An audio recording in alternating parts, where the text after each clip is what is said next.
So in this tutorial I will show you how to check your YouTube channel user ID or channel ID. For that you need to press on your this icon top right corner, press on it, and you have to go to your YouTube studio. So go to YouTube studio,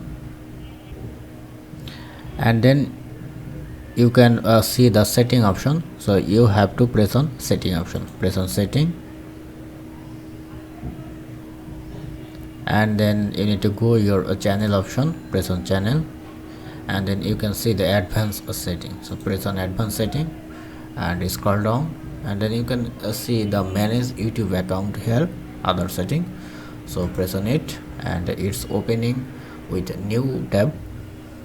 So wait a couple of seconds, and then you can see the different option: channel status, create new channel. So you can also create a new channel under this Gmail. So I am checking my channel ID actually. So press on view advanced setting, and then you can see the user ID and channel ID. So you just press on copy and ID copied in your clipboard. So this is how you can easily check your channel ID or user ID on your from your PC for your YouTube channel. So hope video helpful. Thank you for watching. Have a good day. Thank you.